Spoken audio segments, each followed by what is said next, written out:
تنفرج به الكرب وتقضى به الحوائج وتنال به الرغائب وحسن الخواتيم ويستسقى الغمام بوجهه الكريم وعلى آله وصحبه في كل لمحة ونفس بعدد كل معلوم لك. الصلاة والسلام عليك يا رسول الله، الصلاة والسلام عليك يا نبي الله، الصلاة والسلام عليك يا حبيب الله، الصلاة والسلام عليك يا من أرسله الله تعالى رحمة للعالمين. توسلت إليك يا رسول الله في جميع الأمور، فإن أصدق الحديث كتاب الله وخير الهدي هدي محمد صلى الله عليه وسلم، شر الأمور محدثاتها وكل محدثة بدعة وكل بدعة ضلالة وكل ضلالة في النار. رب اشرح لي صدري ويسر لي أمري واحلل عقدة من لساني يفقهوا قولي آمين. ولا حول ولا قوة إلا بالله العلي العظيم. لا حول ولا قوة إلا بالله العلي العظيم. لا حول ولا قوة إلا بالله العلي العظيم. Baik tuan-tuan, tuan-tuan, saudara sekalian, bersambung kemudian kita insyaallah Al-Faridatul Faraid pada kata kewajiban bagi orang yang mukallaf.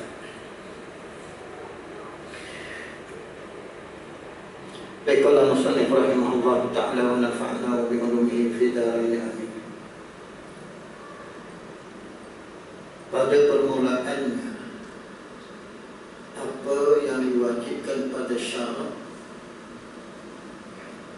ke atas dia yang mukallaf, iaitu mukallaf orang yang aqil dan baligh,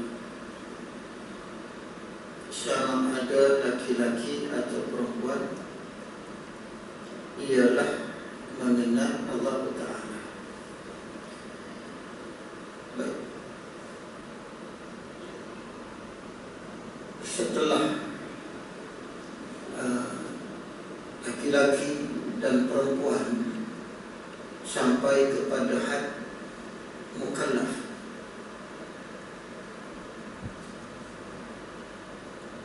apa dia had mukallaf? Yakni aqil. Aqil itu makna berakal,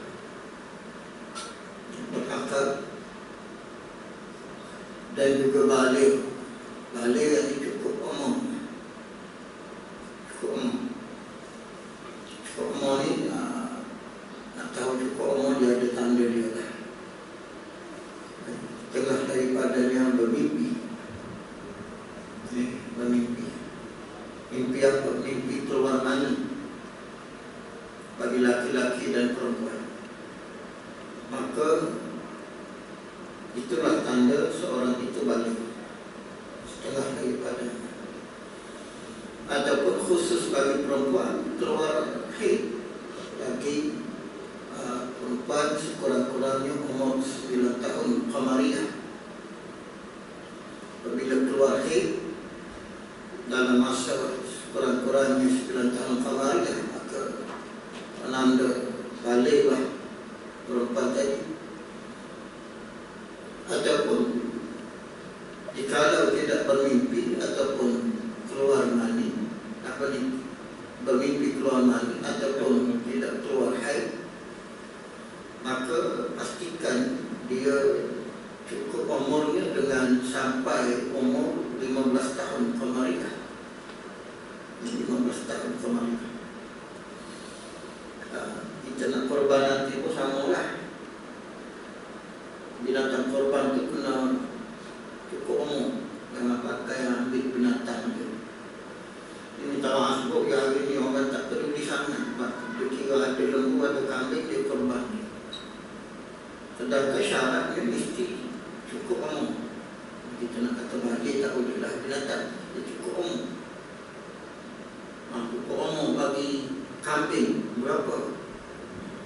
Ada orang tak tahu. Kita tanya itu korban nama mana, kambing, cukup umur pun tak tahu. Lepas tu buat korban macam mana? Biri-biri dia tak sama. Lembu, unta, dia ada had-had umur yang dibolehkan untuk kita buat korban. Nak sembelih biasa tak apa. Nak sembelih biasa yang baru lahir hari ini tu kita nak sembelih boleh. Kalau nak yang sembelih biasa tu. Tapi kalau nak korban, dia mesti ada syarat dia. Kalau tak, dia tak jadi korban, dia jadi sembelihan biasa.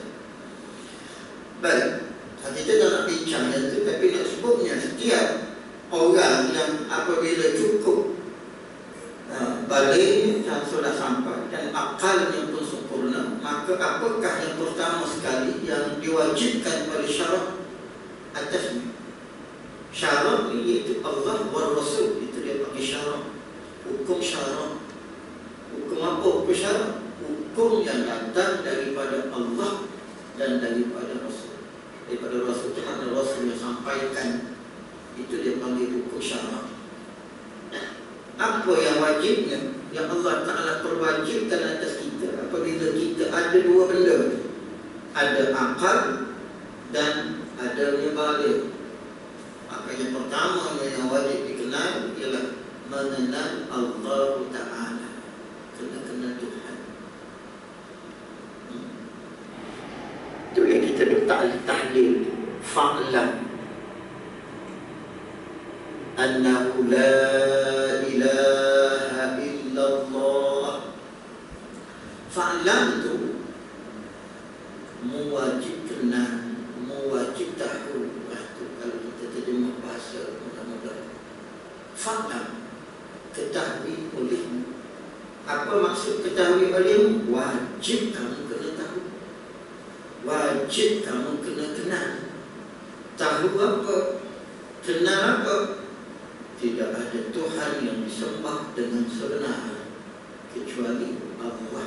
Maknanya kena kenal Allah, kena tahu Allah.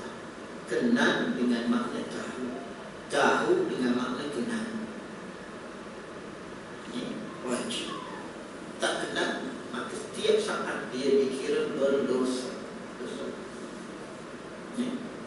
Inilah perkara yang pertama sekali yang wajib setiap perkara kena kenal, kena tahu. Anak-anak kita yang apabila dia cukup umur, pastikan kita seorang bapa, seorang ayah, anak kita, isteri kita kenal Allah, kenal Allah. Letak dasar kita. Siapa yang dosa? Suami, ayah, bapa dosa. Waktu tanggungjawab bapa dia bersama.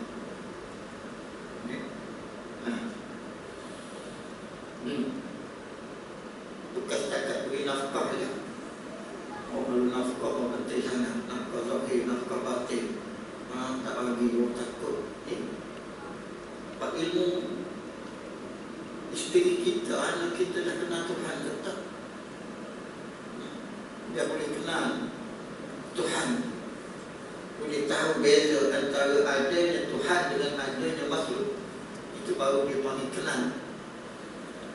Kata ulama, orang yang tak kenal Tuhan, maka ibadatnya Allah Ta'ala tak terima, sembahyang tak terima.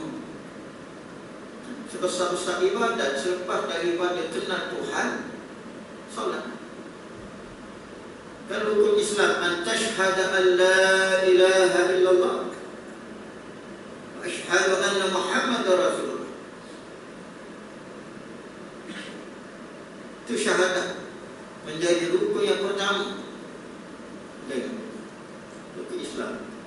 Syahadat, solat, puasa, zakat, haji. Haji tak buat, tak apa lagi. Bukan tak apa. Kalau kita tak buat tu kerana uzur ataupun kerana mungkin tak haji, tak panggil lagi ke agama, orang tu ada, tak ada masalah. Yang ni masyakkah, tak apalah, orang tak panggil. Zakat, tak apa lagi. Puasa, tak apa lagi. Tapi kalau solat dengan syahadat ni tak ada, tak nak habis agama ni. Yang Nabi sebut, man taraka as-salata muta'ammidan faqad kafara biha. Orang yang tinggal solat dalam keadaan sengaja, maka kufur nyata dia. Syahadat pun sama, tidak mengakui keesaan Allah, kewujudan Allah. Agama dia tak ada lah. Agama tak ada. Sebab itu tuan-tuan dan puan-puan, pastikan agama kita berteraskan 5 tadi lah. Tapi yang asasnya 2. Yang pertamanya syahadah, mesti kena kenal Tuhan. Kalau dalam rukun iman pun yang pertama sekali, bahawa kamu mengenal Allah, dan Nabi sebutnya an-tu'mina billah, bahawasanya kamu beriman kepada Allah, mempercayai adanya Allah. Allah Ta'ala bersifat dengan segala sifat ketuhanan. Kita tahu. Dan kita takut ibadat-ibadat kita yang lain itu Allah Ta'ala tak terima dengan sebab tak kenal dia. Korban, puasa sunat. Sebab itu kita Nabi sebutkan tentang akhir zaman, orang buat ibadat jahil, buat ibadat wajib, bagus buat ibadat, tapi jahil masalah, buat dalam keadaan jahil.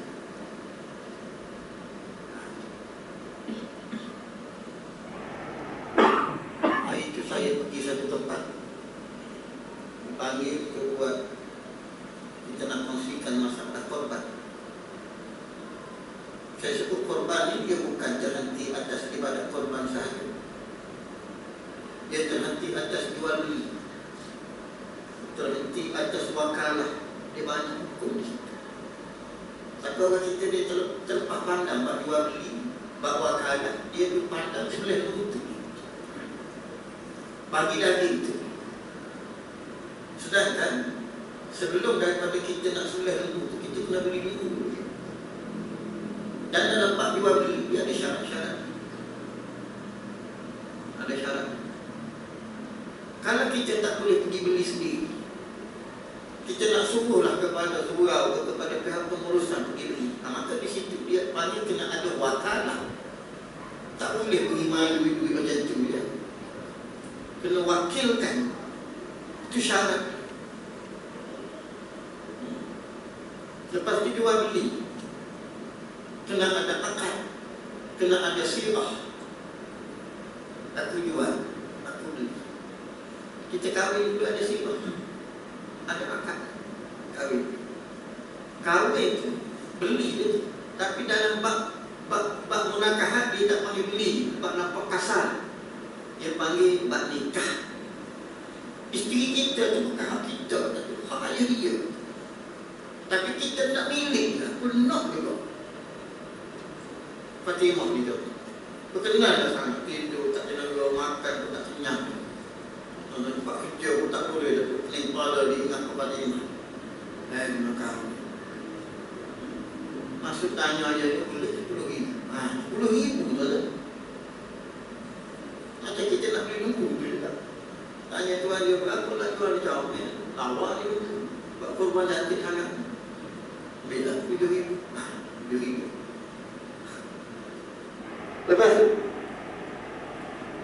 dah bersetuju. Ayah dia kata 10,000 tak apa, 10,000 balik buat loan. Tentulah sekarang kena kita buat loan je. Dapat duit, tetapkan tarikh perkahwinan. Tarikh perkahwinan, tarikh apa? Tarikh nak akad nikah, nak pindahkan hak pemilikan yang asalnya bakal isteri kita tu milik ayah dia, kita nak pindahkan milik ayah dia tu biar jadi milik kita. Maka dia ada syarat dia. Apa dia? Jadi akad. Aku nikahkan akan nikah ayah dia kata dengan anakku Fatimah binti sekian-sekian dengan mas kahwinnya 10,000 ringgit tunai. Kita pun aku terima nikah Fatimah binti sekian-sekian dengan mas kahwin sebanyak yang tersebut. Itu saksi kata sah. Sah. Ini kita berdua balik. Boleh ikut kita, tak nak buat apa tu. Sama juga bagi lembu orang. Kita nak buat korban, tak boleh, kena beli. Berapa? 7,000. Saya nak bayar duit. Aku belilah lembu ini dengan harga kita 7,000 ringgit tunai. Aku jual lah. sebanyak harga yang tersebut. Sambil kita ikut kita lah tu. Nak sebelah buat korban pun boleh, kalau niat korban sunat. Nak buat akikah pun boleh, sebab kita. Nak buat kenduri pun boleh, sebab kita. Lepas tu ada orang buat macam tu setengah-setengah tempat lah. Tempat saya pergi, saya sebut macam tu. Dia kata, Ustaz, kita buat korban ni untuk menyenangkan. Kenapa datang nak susah-susahkan pada saya? Kata, bukan nak susahkan. Saya nak jelaskan cara buat ibadat yang betul. Takut-takut 10 tahun buat korban, 10 tahun tidak dikira korban, 10 kali tidak dikira korban. Nah, ini apa? Kenapa? Sebab tidak ada ilmu. Tak ada ilmu buat. Ini yang disebut akhir zaman buat ibadat tapi jahil dengan hukum ibadat.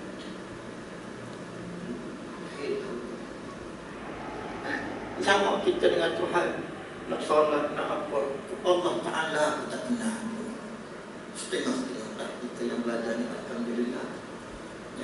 Yang tak belajar kau macam mana tak tahu lah. Nak pakat-pakat doa supaya Allah Ta'ala buka. Itu untuk belajar, tak kira lah belajar kat mana, kat masjid, kat surau, kat pesantren kau. Ikutlah sekolah asalkan buka pintu untuk belajar ini. Inilah yang pertama sekali yang wajib bagi setiap mukallaf, tak kira laki-laki ataupun perempuan, yakni mengenal Tuhannya, yakni Allah Ta'ala. Arti mengenal Tuhan. Apa artinya? Apa yang dimaksudkan dengan mengenal Tuhan?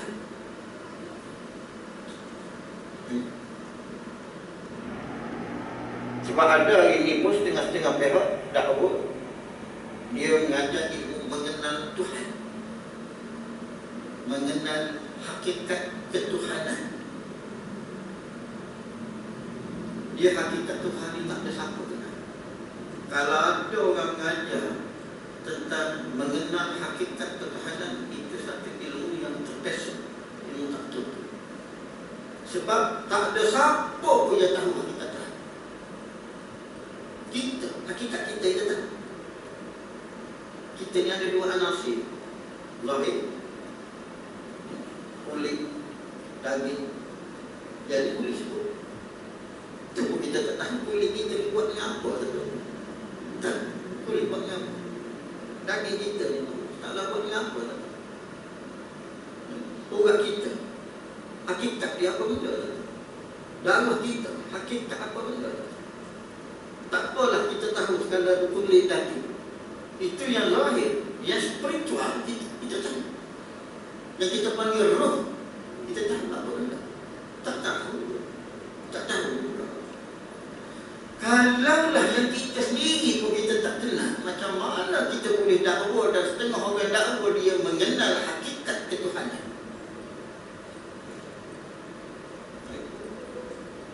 Sebab itu ni ada setengah-setengah orang belajar ni ilmu hakikat ketuhanan. Ilmu tasawuf bukan nak mengenal hakikat ketuhanan. Bukan dia bawa ke situ. Dia nak mengenal diri. Itu ilmu hakikat. Itu kita tak bahas. Erti mengenal Tuhan, ini kata ulama. Erti mengenal Tuhan iaitu mengetahui segala hukum yang berkaitan dengan sifat-sifat ketuhanan. Itu yang dia panggil mengenal Tuhan. Apa maksud mengenal Tuhan? Tahu. Kenal dengan makna tahu. Tahu apa? Segala hukum yang berkaitan dengan sifat-sifat Allah Ta'ala. Ini dia panggil mengenal hukum sifat ketuhanan. Kita nak sebutkan. Saya cuba tanya beberapa orang, apa hukum sifat Tuhan? Tak kerti. Tak tahu lah semua.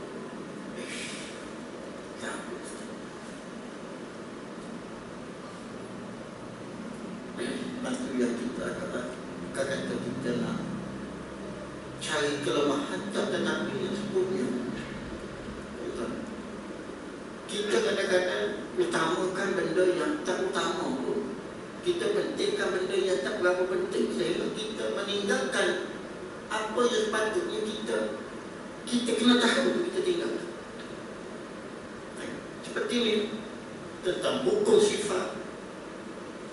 Kadang-kadang kita dah tahu dan tapi oleh kerana kita tak belajar secara detail, secara maknanya tahqiq, maka kita ada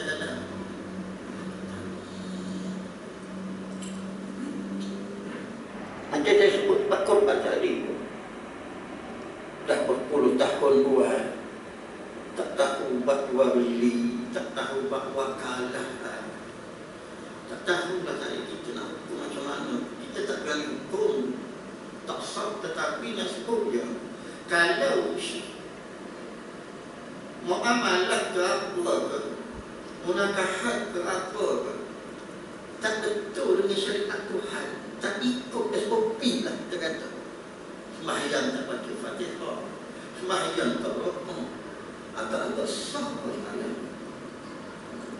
Tak apa saja khusyuk, tak rokok pun. Hanya tak rokok pun tak apa, saya khusyuk salat. Lepas tu kita nak kira sah ke salat dia.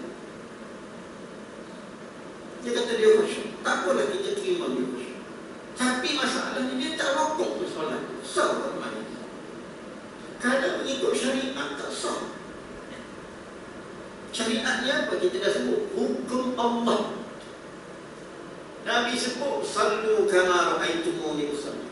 Solat seperti kamu tahu aku salat. Mu tahu aku salat, aku rakam, aku kena rakam. Tiba-tiba mu tahu aku rakam, mu tak rakam. Sah salat. Tak sah. Sama. Itu yang waktu kita pentingkan apa yang penting dan yang tak penting itu kita kemudian kamu tak apalah. Dan seperti kita mengenal Tuhan inilah yang penting. Masuk kubur pertama kali dia tanya bab ni lah, bab ketuhanan, bab ketuhanan. Dan nanti dia akan sebutlah apa dia hukum sifat tu, sifatnya apa. Nanti dia sebutlah ke habis dia sebut minta maaf dulu. Kalau dalam bab fiqh tuan-tuan, orang Belanda kata pada dalil lain dia sebutkan. Kalau kita belajar tak boleh kerana kita tak nak belajar benda yang dekat luar pun kita tak tahu, depan mata tak tahu, tak belajar. Kita sebut macam tu, kena jual beli, kena akal, kena wakalah, kena wakil. Ustaz ni dah memayahkan ibadah korban. Saya tak payah tu, saya sebut dia panggil step dia untuk kita buat korban. Stepnya macam tu. Tak tahu bukan kita orang tak nak ngaji. Dia salahkan kita pula dinianya. Nak memayahkan dia lah apalah kita takut sia-sia dia.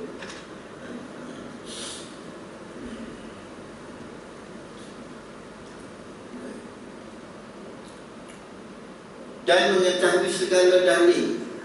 Dia kenal Tuhan ni dengan makna kita tahu hukum sifat. Saya sebut teruslah hukum sifat ni. Wajib, mustahil, harus itu hukum sifat Tuhan.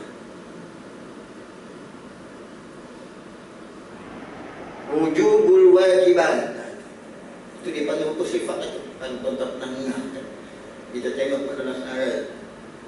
Dia kat sini alhamdulillah kita tauhid akidah ahli sunnah wal jamaah dibaca di sini, maka dia akan sebut benda itu. Wujubul wajiban, istihalatul mustahilat, jawazul jaizat, itu dipanggil hukum sifat. Hukum sifat ketuhanan, benda yang mesti kita tahu, yang mesti ada pada Allah, itu dipanggil wujubul wajiban. Istihalatul mustahilat, perkara yang tak boleh ada pada Tuhan, itu dia panggil istihalatul mustahilat. Hukum dia. Dan hukum dia adalah satu lagi, jawazul jaizat. Harus Allah Ta'ala memiliki benda ni dan juga tak miliknya. maknanya itu benda harus. Maka itu dia panggil wujud, istihalah, jawab, itu hukum sifat ketuhanan. Hukum sifat ketuhanan. Itu kena tahu. Beserta dengan apa? Beserta dengan dalil. Dalil kita kata Allah Ta'ala wajib bersifat wujud. Contoh, kita ambil satu sifat ketuhanan, wujud. Wujud itu sifat Tuhan. Wujud wajib itu hukum sifat ketuhanan.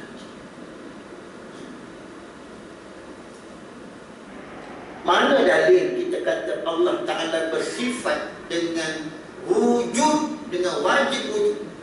Mana dalilnya? Itu kena tahu. Apabila kita tahu hukum, contoh wajib Allah Ta'ala bersifat dengan wujud, dalilnya sekian, kita tahu tu, maka orang tu dikira orang yang mengenal Tuhan, mengenal Allah. Baru dia kenal Tuhan. Itu makna mengenal Allah, mengenal hukum sifat dan juga dalil tentang hukum tu. Kalau dia kenal, dia kata dia kenal hakikat Tuhan tu ayat tu. Satu dakwaan sahaja. Manusia tak boleh mengenal hakikat ketuhanan. Sebab Tuhan ni tidak ada siapa yang tahu, yang kenal, sebenar-benar kenal, kecuali Allah Ta'ala sendiri. Dia yang mengetahui hakikat zat dia dan hakikat sifat dia.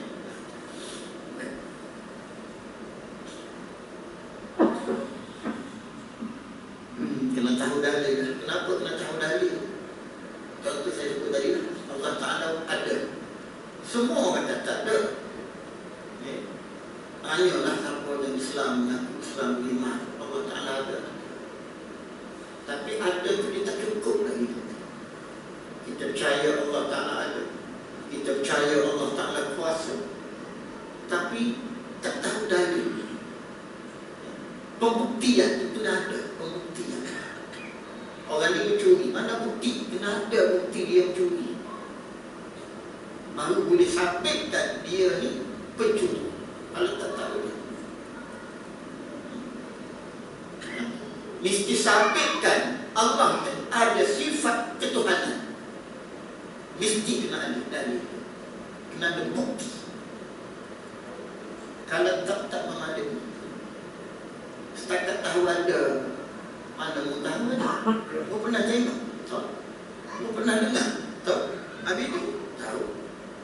Orang mengajar kata ada. Tak boleh kata tu. Tak.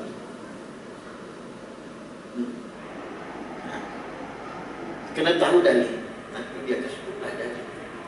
Hanya dalil ni kita pakai dua. Dalam ilmu tauhid kita pakai.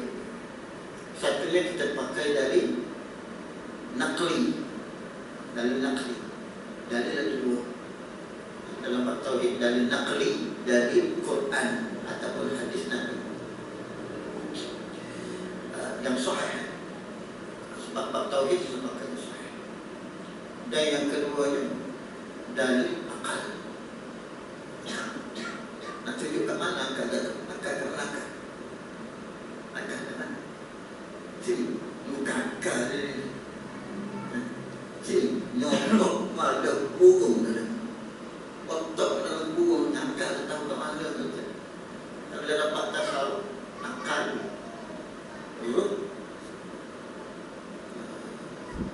Apa lagi? Nafsu. Satu lagi. Dia empat. Akal, ruh, nafsu, dua. Satu lagi. Dia benda sama tu. Benda sama. Apa dia benda sama? Kata Imam Ghazali, empat benda ni yang kita baca sebut tadi, itulah hakikat insan, itulah hakikat manusia. Tuan-tuan, kita mulia ni dengan sebab apa? Isteri Kita sayang ke isteri sebab dia cantik. Sebab cantik.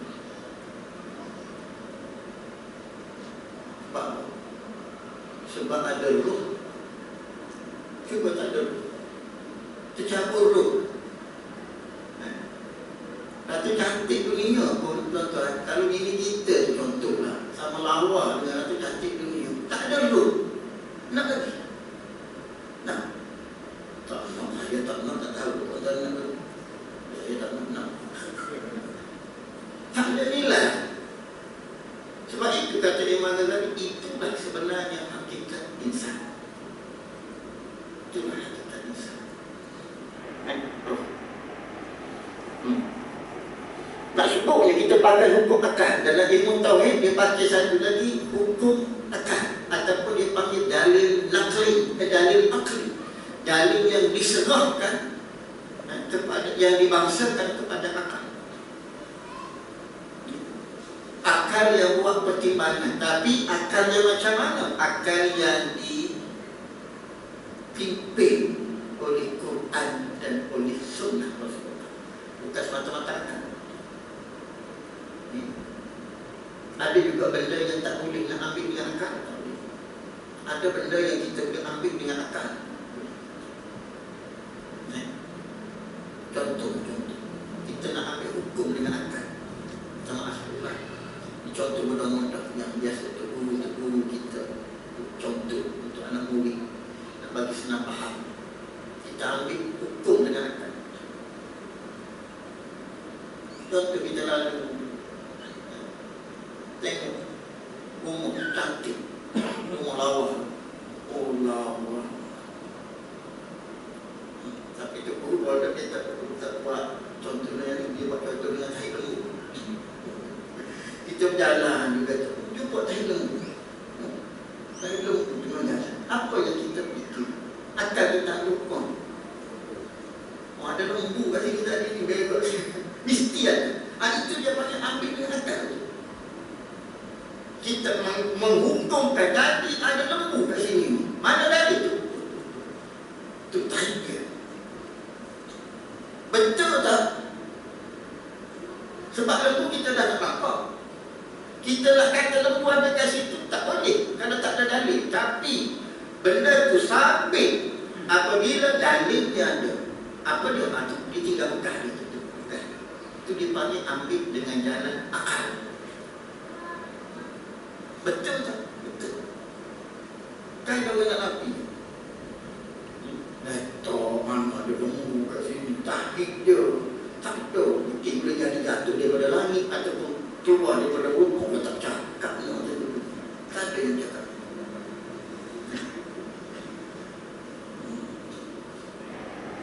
Tak ada yang cakap macam tu. Anak muda yang peng je. Baik. Nak sepatutnya kita ambil dengan jalan akal. Maka dalil sama ada dalil Quran ataupun dalil hadis. Dalil Quran ataupun dalil akal. Dan akal yang saya sebut tadi, dia ada benda yang kita boleh ambil dengan akal, maka yang itu boleh kita terima. Dan ada benda yang tak boleh nak ambil dengan akal. Yang itu Allah Ta'ala sebut, Allah Ta'ala beritahu kita terima macam tu. Tak boleh nak fikir. Kalau fikir pun sampai pecah kepala pun memang tak kena. Contoh soal muka laki dalam buku boleh fikir. Kalau fikir bawa pada tak tu pula ada. Soal macam mana orang mati. Lepas tu nak duduk macam mana dalam lama tu hidup. Tak masalah. Maka kita orang beriman, walaupun benda tu akal kita tak boleh tak terima, tapi kita terima. Kenapa? Sebab ada iman. Isra Mi'raj, Nabi pergi daripada Makkah ke Palestin. Lepas Palestin naik ke Sidratul Muntaha. Ambil Nabi pergi perjalanan tu selepas Isyak. Turun tu sebelum subuh. Kalau nak fikir dengan akal, memang tak boleh terima. Saya pun tak boleh terima. Tetapi oleh kerana kita ni ada iman, maka benda tu kita neraca dia iman. Kita tak serah pada akal. Sebab kalau serah pada akal, kita tak boleh terima. Sebab akal ni dia kira logik. Dia kira logik. Kalau tak logik, dia tak boleh terima. Tapi iman, walaupun benda tak logik, tapi dia boleh terima. Itulah iman. Baik. Hari ini, orang setengah-setengah. Ini ada trend. Orang tak boleh terima benda yang kita serah pada iman. Iaitu benda tadi lah. Dia panggil khariqul adah. Benda yang mencarikan adat. Benda yang mencarikan adat. Macam Nabi sampai itu dia panggil benda mencarikan adat. Akal tak boleh terima. Tapi benda itu apabila berlaku dalam kita orang beriman, dan dalam ilmu tauhid pun dia sebut awal-awal lagi benda yang menyalahi adat. Jika berlaku kepada para nabi dan rasul, itu dia panggil mukjizat. Benda boleh berlaku, boleh, tak ada masalah. Sebab bukan orang itu yang buat. Itu adalah keizinan daripada Allah pencipta. Kalau dah benda khariqul adat, benda yang mencarikan adat, adat kata tak boleh nak buat, tetapi benda tu boleh buat, maka kalau berlaku pada orang soleh, itu dia panggil karamah. Dia panggil karamah. Kan ada guru kita cerita, tak pernah dengar cerita dulu orang guru kan. Tuk guru dulu pergi Mekah, selangkah dalam kaki, angkat kaki, duduk di rumah, angkat kaki, tapak bertapak sampai ke Mekah. Kalau ada tak masalah. Kita selangkah nak rumah kat situ, dia nak datang masjid ni, kita selangkah ke berapa? Ada yang 100 langkah, ada yang 1000 langkah, dekat tu. Tapi dia duduk kat sini, Malaysia, selangkah je nak pergi ke Mekah. Itu dia panggil khariqul adah. Orang hari ini nafikan dari belakang. Tuan-tuan, kalau dengan kudrat kita akui, tak boleh. Tetapi jikalau ia keizinan daripada Tuhan, maka itu harus berlaku. Boleh. Apa yang kita nak pelik? Sebab bukan kerja kita, kerja Tuhan. Itu dia panggil khariqul adah. Tapi ada setengah-setengah kubur hari ini menafikan berlaku. Sedangkan berada, kita takut nanti turunnya Mahdi, turunnya Isa, kita nafikan benda. Mana boleh? Akal tak boleh terima. Dia kira tak dia semata. Ada yang kita boleh serah pada akal, dan ada benda yang tak boleh kita nak serah pada akal. Yang Allah ayat itu isu sensitif, tak boleh. Yang itu lebih ke tepi. Tapi hanya saya boleh jawab, dalam ahli sunnah wal jamaah itu benar, itu diterima. Harus. Nak detail lebih ke tepi. Buat isu sangat tidak, buat isu sensitif sikit kali ini, isu yang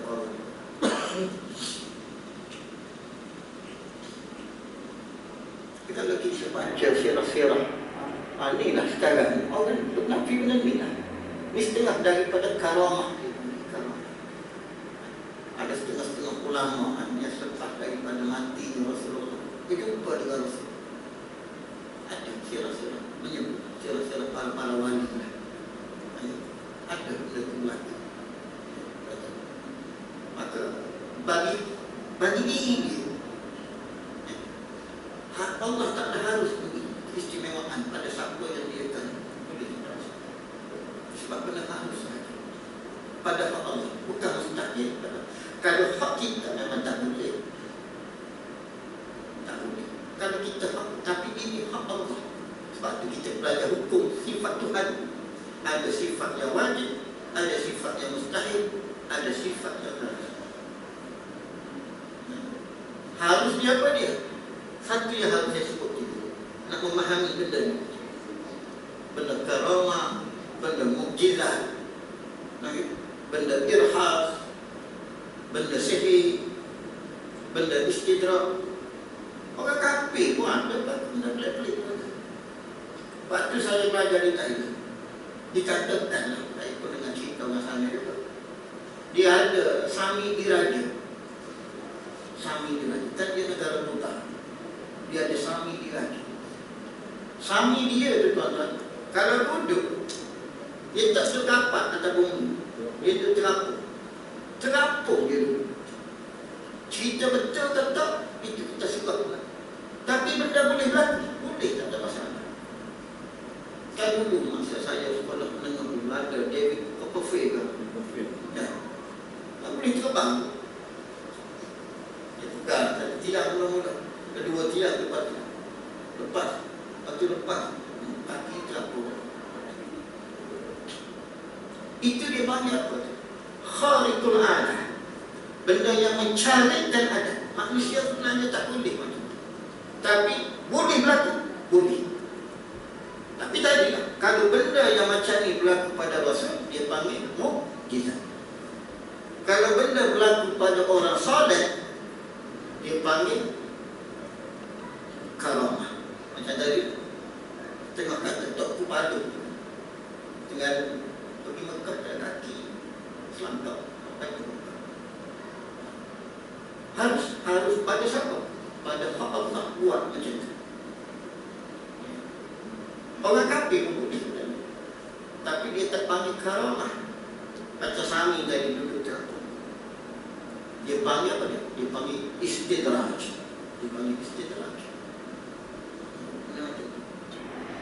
Tapi benda ada. Dan benda ini termasuk dalam apa? Dalam sifat yang harus pada hak Allah Ta'ala.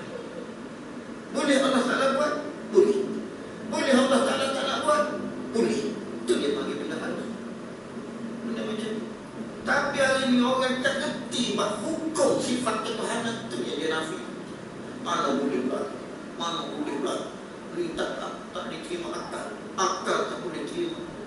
Ini yang terbaru. Ada seorang ulama salafus salih daripada keturunan Rasulullah sembahyang tahajud 1000 rakaat. Hari ini dinafikan oleh orang ini. Dia kira apa? Kira dengan minit yang Allah Ta'ala peruntukkan 24 jam sehari semalam, seseorang tak boleh salat tahajud sampai 1000 rakaat. Kenapa? Sebab masa tak cukup. Dia kira apa? Kira akan genetik pun. Tapi benda ni kita kira karamah Allah Ta'ala berikan dia. Karamah ni apa? Kemuliaan yang Allah Ta'ala berikan dia. Allah Ta'ala mampukan dia untuk buat tahajud sampai 1000 rakaat. Kalau kira masa memang tak sempat. Tak sempat kalau kira masa memang tak sempat. Sehari semalam tak sempat 1000 rakaat, 24 jam. Tapi tahajud ini dia buat lepas isyak sampailah sebelum subuh, dia mampu buat 1000 rakaat. Walaupun masa pendek, tapi amalannya banyak. Kenapa? Ini karamah yang Allah Ta'ala beri. Sebab itu ahli sunnah wal jamaah tidak menafikan karamah berlaku pada orang-orang saleh. Kita terima taslim pada masalah. Itu hak dia, keistimewaan yang Allah Ta'ala beri pada dia. InsyaAllah kita tidak tersambung ini akan datang. Kau yang akan datang daripada Allah. Nanti saya baru kambing.